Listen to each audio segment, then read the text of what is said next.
All right. Hey, hope you guys are just weaving everything with just all that gratitude, because I'll tell you, even this morning, is that gratitude is such a powerful, powerful ingredient to everything that we do. So, all right, with that, want to welcome Shannon Porter and Christy Rueckert from our Camarillo office. We're so excited that you're with us. Got Helene over here cheering for you. So this is always a good sign, at least on my screen. So thank you, ladies, for being with us, and thank you for spending some time with us this morning. Thanks for having us. Good morning. Good morning. Absolutely, absolutely. All right. Well, you know what? As you guys tag team this, I'm going to ask a handful of different questions. But of course, I always want to know about people's mindset, skill sets they've continued to develop. Really the vision of what they see, but just before we jump into anything really too crazy, let's just get to know you just a little bit. So Shannon, let's just start with you. So how long have you been in the business, and how'd you get started in the business, and maybe just a few things about you? I know I've got your bios, but I'm not going to read them per se, but I also I can if we'd like to. But while you're doing that, I might even just pull them up. I was reading them last night, and I might be messing this whole thing up, because that's what Danette Gramp wanted me to do. But first and foremost, tell us a little bit about you, and then we'll jump over to Christy, and I'm going to jump in and grab this bio. Okay, so I started in 2008, right when the getting was good in real estate, and I started as a transaction coordinator. I didn't know that, actually. Yeah, I was a stay-at-home mom for 5 years, and then my realtor called me up and asked me if I wanted a job. So it was super flexible, and so I figured I'd try it out, and I loved it right away. So I got licensed within the first couple months, and then started actively working a couple months after that. So I love it. That's great. It's definitely the place I'm going to be for the rest of my life, and it doesn't feel like work.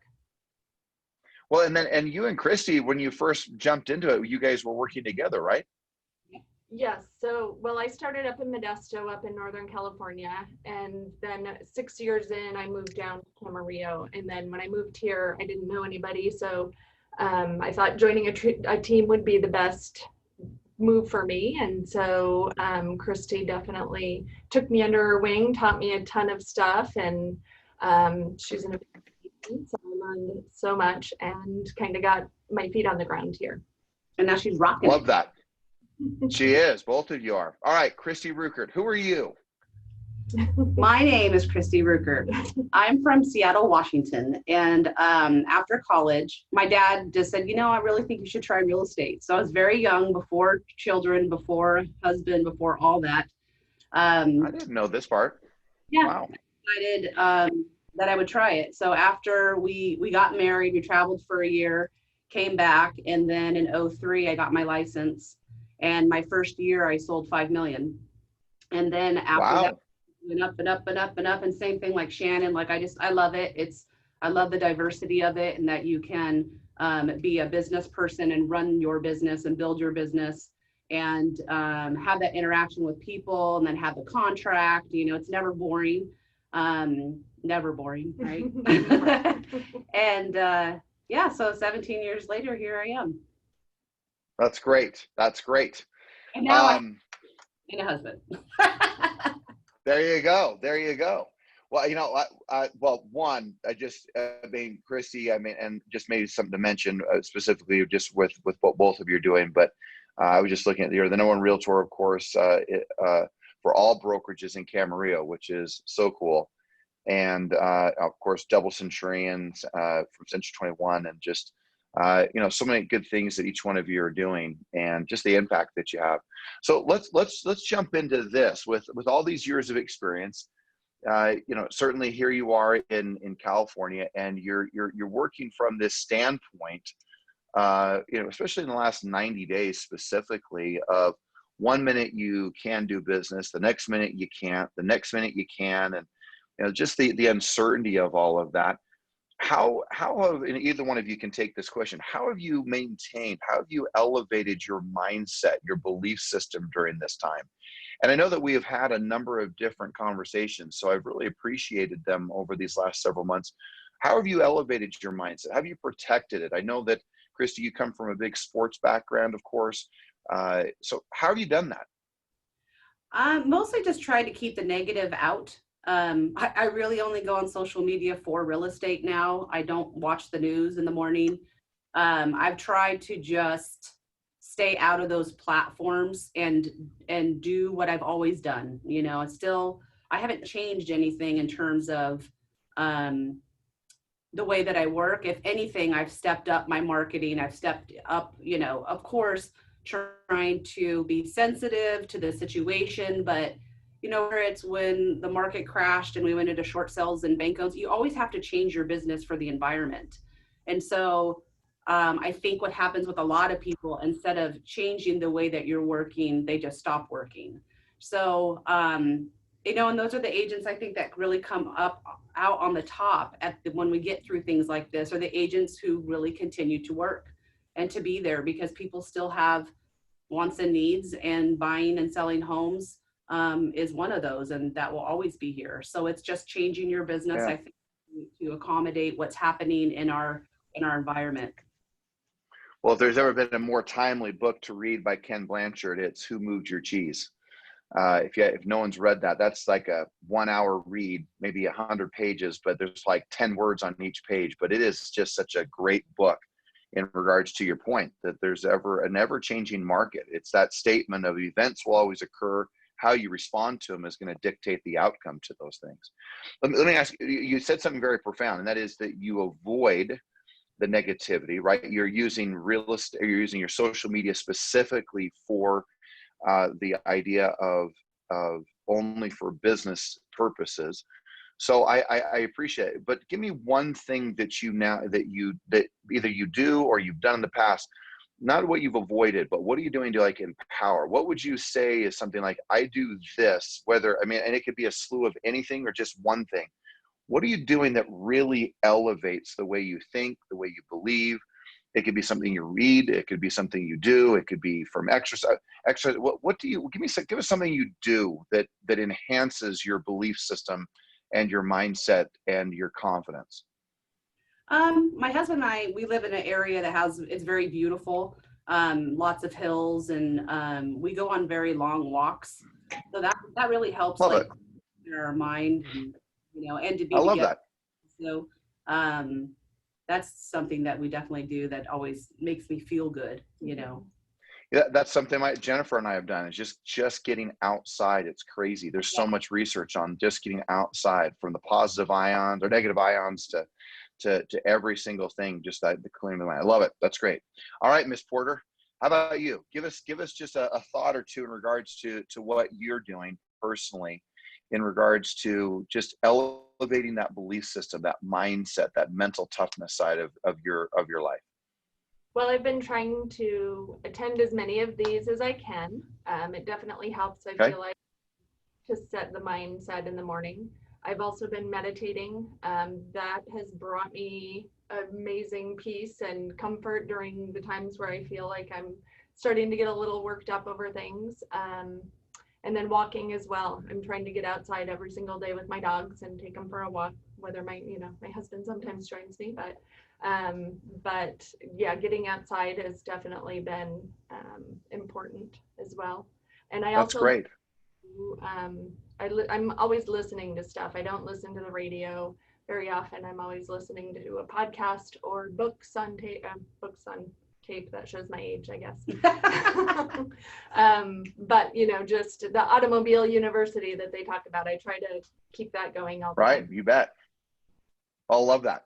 So let's do this. So in relationship to, I mean, I just talk about a little bit about your business, Shannon. What does a typical day look like? Like, what are you attempting to do from a prospecting standpoint? What are you doing from specifically, I want to get into, because I know both of you do a tremendous amount of business with your sphere of influence. So talk a little bit about what a typical day looks like. Talk about what you do from a prospecting standpoint, and then we're going to move in. I want to make sure we graft in a little bit of the sphere. What are you doing in that arena? So the prospecting for me has been my sphere, and past contacts from open houses that I've kept. I've just been making phone calls. It does feel like, you know, all the phone calls are taking a little more time, especially if I know the person. Yeah, sure. Seems like people really want to talk, and I'm finding I'm having a lot of half-hour to 40-minute conversations with the people that I know well. And you know, the transactions feel like they take a little more tending to right now too. Yeah. I feel like everyone's emotional state is pretty high, and there's a lot of, you know, uncertainty out there. So I feel like you have to reassure people and talk them down from a ledge a lot too. I have some clients who just quickly go to that stressed out point, and so I feel like I'm doing a lot. Yeah, I agree with that. Well, and you're bringing up a good point, and I've been talking about three core things, and I would encourage everyone to write this down. But in regards to our communication, one is the tonality, of course, of what we're saying, right? Just the tone, from whether it be our voice. The second is really the timing, and we may have the best, and then third is the message. So we may have the best message, we may have the best tone, but we may have the wrong timing. So as we're starting to look at this, like, right, looking at maybe the campaigns in regards to your sphere, you know, looking at the tonality, the messaging, and the timing of what we're doing. And if those three things are in alignment, then we usually have a really effective moment of being able to communicate, especially with so much heightened emotion, not only from the COVID virus, but of course, from the movement of Black Lives Matter to everything that we're seeing out there in the marketplace, from every angle of it, from what's happening with our law enforcement to, you know, some really, really volatile times. And as I know, we all need to be a calm in that storm, and help people to use some emotional discipline that I keep speaking to, is that with everything that's going on. So with that, specifically, it sounds like to me your conversations with your sphere are being much more meaningful. They're taking a little bit more time. How are you responding? I'm going to ask both of you this question, and I'd love each of your answers. How are you responding when someone says, so let's just get some real pragmatic things here. So someone responds and says, well, gosh, Shannon, I don't know, is it a good time to put my home on the market? How do you respond to something like that with all the craziness that's going on? How do you respond to just a simple statement, or, gosh, I mean, maybe the market's going to go down, maybe the market's going to go up, but market type of conversations, how are you responding to those right now? Well, we're particularly lucky in Camarillo because Camarillo is kind of the hot spot of the county right now. Our sales are crazy, and there's multiple offers on every home that's priced right, almost regardless of price range. Right. So fair statement that you're saying price right? So that's a key factor. Right. And so I'm telling people it's a great, right now is all we know, and right now is a good time to sell. The market's really active. Obviously, we don't know what's going to happen in 2 months or even 1 month, but as of right now, people are lining up for homes in Camarillo. Yeah. So it's a great time to sell for love that sellers here. Yeah, and that's the same message that we're in a hot market. Mm-hmm. So Christy, so what does your prospecting look like right now? What's the focal points? I mean, obviously, I know that you're doing some of your marketing. There's a lot of activity. You and I have had a number of different conversations.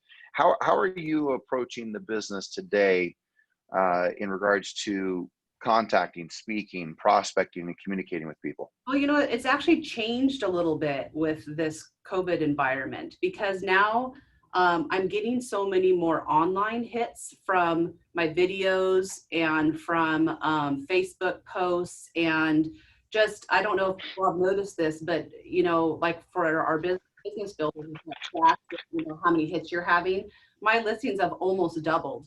And so I'm getting a lot of now just online hits for my listings.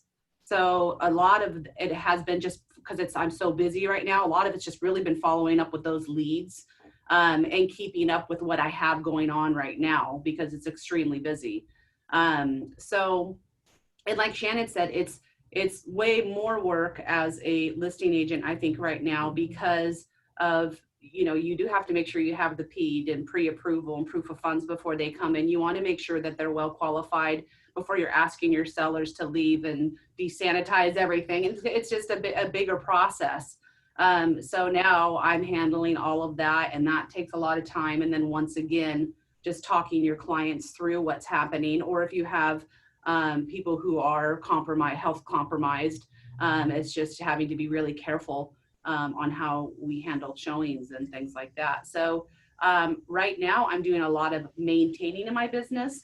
I have a system, and I never stop that system, between mailers, emails, mind share all over town. So if somebody's in a restaurant and they see you in the menu, or they're signing their kids up for camps, your advertisements in the magazine, I've really tried to focus on that in Camarillo, or at the high school. Well, that speaks, Christy, to the statement I keep making is that in today's marketplace, and you're saying, of course, marketing. My statement is to over communicate.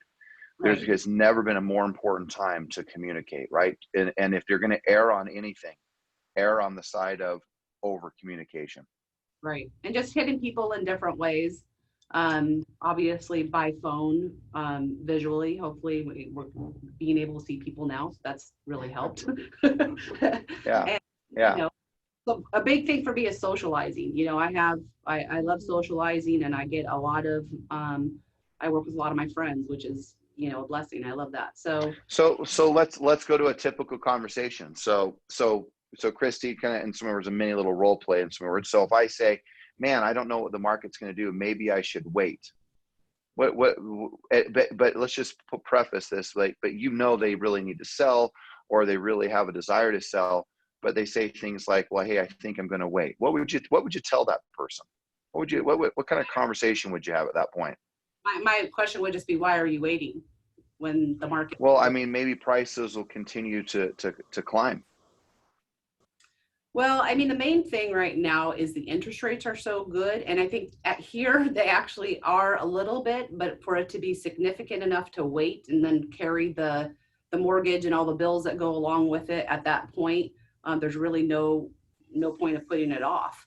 And we're getting in Camarillo a lot of multiple offers on things. So the price is getting driven up just by that. So they probably will get a higher price for their house if they put it on the market now, versus waiting. And let's say the interest rate goes back up a little bit, or whatever it may be. Or goes up 1%, it changes things radically, right? Right. So it's right now is a very good time. Yeah. Well, and I've had a few different interviews. I was on the news last week, and I was talking about the fact of in the local markets here in Utah. And I was speaking, it's not very often you have such a strong market for sellers, but you equally have such a strong market for a buyer, because the rates are so dang low. And they've continued to keep them there, and yet then the prices have maintained themselves. So you have this great collaboration between almost being a buyer's market and a seller's market at the same time, which is, my 25 or 26 years of doing this business, I haven't seen a lot of that. It might be a real hot seller's market, but the rates aren't very low. Or it might be a real great buyer's market, but that's because prices are going down. We have this combination of incredibly low prices in regards to the market as in rates, but we also have this incredibly, we have a market that's going up in regards to price. So rates down, prices up. I mean, that does not happen very often in this country. Yeah, so I couldn't agree with you more. Too, which is always interesting when that turn starts happening, Yeah. Well, I always talk about 4 different markets, right? There's markets, and this is the issue. Like when people know that the market's going down, okay, that's one market. When everyone knows the market's going up, that's another issue. When the market's flat, nothing's really happening, and everyone knows it. But the transitional markets, when no one knows it's either going up or down, are always the fourth, which is the most difficult market to work in as an agent, because you're sitting there showing a market analysis, but let's just say the market's going down, but the previous sales say the market's great. And all of a sudden you're now having to move into working with under contracts and showing what's happening with homes going under contract. So this is an electrifying time for agents. I think I've maybe even told this to you guys. I really believe, I keep being asked, well, do you think, what do you think is going to happen? Is there going to be a problem for the market or for a recovery? And I've echoed over and over again that, look, the recovery will be almost nothing if you're an agent who actually goes out and works and talks to people. And meaning that you're not going to experience any negativity. But if you don't go out and work, if you don't go out and make calls, if you don't go out and communicate, then you're going to have challenges, which you guys do a great job of doing. And I know you're out there communicating every single day. And I love your ingenuity. I mean, Shannon, we've had conversations about how to get in front of more people, how to just think outside the box with so many different restrictions and county restrictions, government restrictions. It's been really cool to see what you guys have persevered through and done. So let me ask you, either one of you answer this question. So what advice would you give to an agent who is not quite gotten over the hump of everything that's been going on? They're in that space where they're not angry about it and just saying, you know what, I'm just going to work, or you know, I'm done with. I mean, I have a lot of people like, I am done with this thing. I'm just going to work, and that's resolved. But there's some people who are not in that total resolve. They're still a little bit in that, hey, you know, gosh, I don't know what's going to happen. And I actually, in fairness, and I think in transparency, is that the conversations we had when that first happened, I think even though it didn't last a long time, I think, you know, you guys kind of went a little through that. So what advice would you give to someone who maybe is still in that state of, oh my gosh, what's going to happen here? And I want to preface with this. Each and every one of us has a different hierarchy to three different things that are going on right now. One, our hierarchy to our health. Number two, to our economics and our money. And number three, to the freedoms in which we have. And you find different people who are much more engaged in maybe where their freedom is number one, or their health is number one, or I've got to go make a living. It doesn't matter whether I'm healthy. And we each are weaving in different modes of where we are. But how did you guys get through those moments? Well, I'm going to quote George Morris here. Hey, all right. Get helpful. I love that quote. I've said it in my head so many times, and I really feel like you kind of cut out there, so I want to make sure people heard it. So you make sure you say it again. You kind of cut out right when you said it. Maybe me, but I think there's been a little bit of bounce. So say it again. When you feel helpless, get helpful. And I've Okay. repeated that in my head so many times throughout this, because it's really helped me just, you know what to do. I mean, just get helpful. So call someone, figure out, do they need any help? If not, call the next person. You know, just talking to people, I think, helps elevate you as well. And when you feel like you're helping, it fulfills you and makes you feel better about everything that's going on. Yeah, get you out of the funk. Right, totally. So I think, just doing. So let's speak that. You said some really golden nuggets right there. And I'm gonna ask you the same question, Christy. So one, the two things that I keep saying, number one, how are you doing? If I'm calling a client or potential client or a sphere or anybody, how are you doing? How can I help you? Man, there doesn't need to be much more into the conversation, because that will springboard into almost anything. How are you doing? Truly, how are you doing? How can I help? And okay, Christy, what would you say to someone who's still struggling? Well, I always tell myself, I've always kind of said this, don't put off for tomorrow what can be done today. That's just a model I go by. I say it, if I don't feel like doing something, no matter what it is, if it's personal or for business, it's just get it done, just do it. And so, don't get stuck in your own head. And I think too, part of going outside helps, just, if you're sitting around a lot, which I know a lot of people are and are bored, that I think is part of the problem. It's like, get out, talk to people, go on a hike, whatever it may be, go on a walk on the beach, whatever it is, but do something to break up the monotony of absolutely. And I mean, we're all, well, you find that center within yourself, right? As you're doing those things. And I think you find your center, as Shannon talked about, to find your center as you get out and about, but and not procrastinating, just moving through things is what I'm hearing you say, right? But Christy, I can just say this: you were such a good example of, obviously with all the craziness, and so grateful to of course, we had a handful of people that have been furloughed and bringing some of these people back, and so grateful to have, of course, Janet Dorsey back, Helene Kennington back. I mean, right, exactly. And even as those things were going on, you continued, as I observed, and we'd have conversation, and I saw firsthand, is you continue to work. So you continue to do things. And the challenge is that right now, I think everyone would agree, is that we can either be real paralyzed, like do nothing. Then you see people who literally are like running away from everything. So they're not even paralyzed, but they're not running into the storm or running towards the roar, like I always talk about. They are running away from it. And yet what I observed in you, Christy, is that you kind of hunkered down and said, no, I'm not gonna do that. And you went and did what you needed to do, and you started going back to work. And yes, were you rattled at times? Of course, all of us were. But I love the fact that you kind of put your head down and said, hey, I'm going to go do the things. I'm not going to procrastinate this. I'm not going to run away from it. I'm not going to be paralyzed by it. I'm going to engage in the action, and I'm going to get into the storm. It's a great sign of leadership, Christy, and both of you. But I mean, it was awesome to see when I had that conversation with you as to how you responded.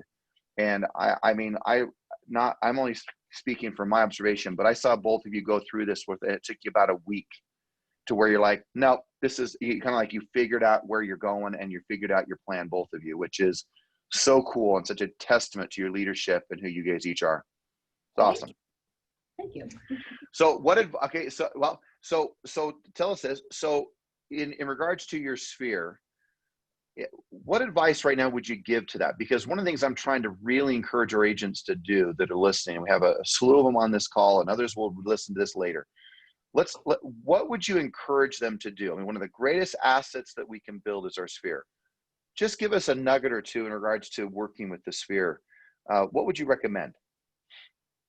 Well, I think something that's just helped me over the years is being a professional. I mean, you really need to be a professional all the time so that you're a resource for your friends and family and anybody in your sphere.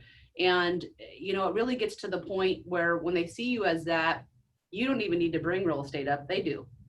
You know, it's right. the first question usually, like, hi, how you doing? Oh, how's the market? How's business? You know, what's going on? I mean, really, I really don't even have to bring it up anymore, but it's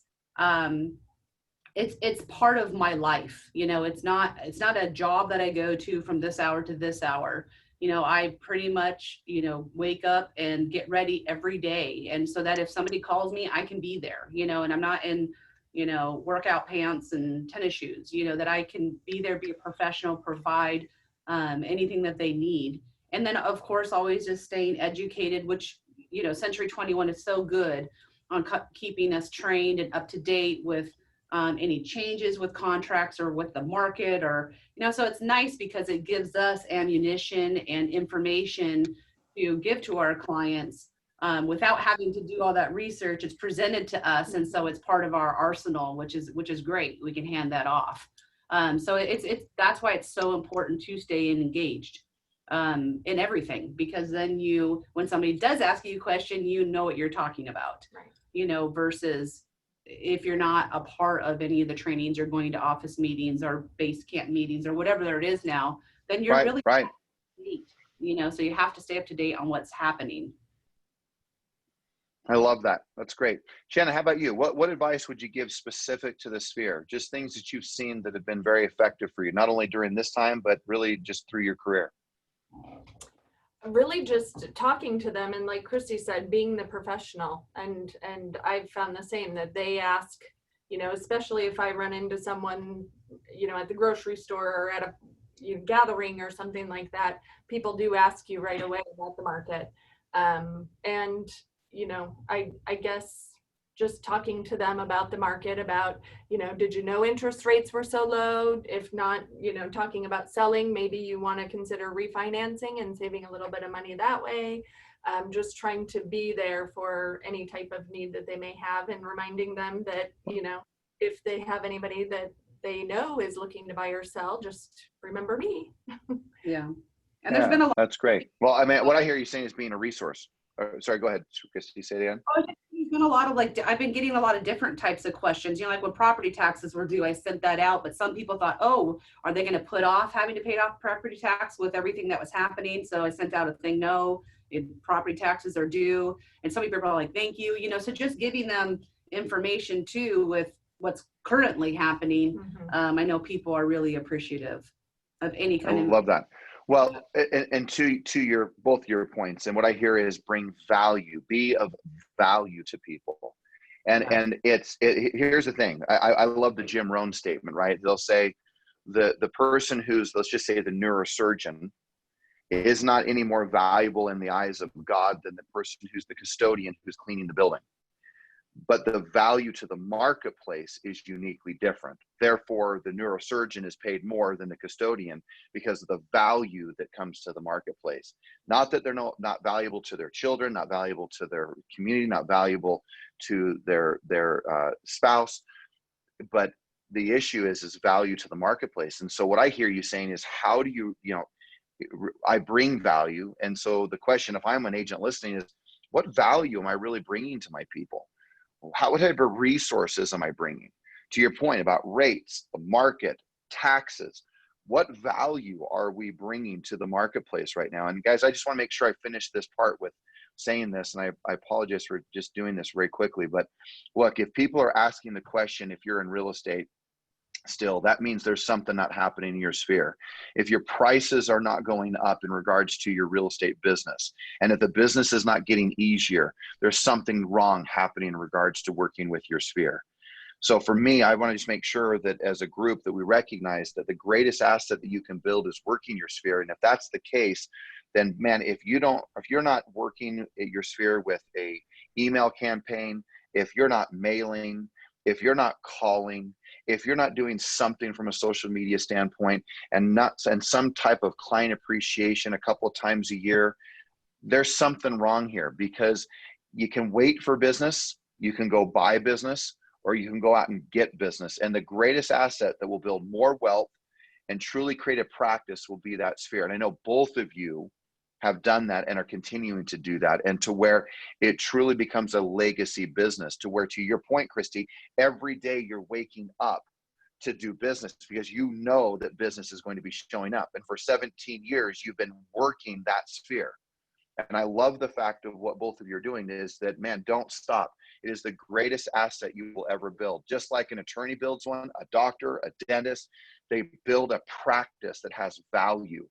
And the problem is that when people forget that, then they start doing things like waiting and buying business instead of, to your point, going out and getting business. So great stuff that you guys have given us. Thank you so incredibly much. Any last thoughts, Christy? Any last comments? Any last thoughts for the group? This is your time. This is your moment to say, come on. Sure. What is it?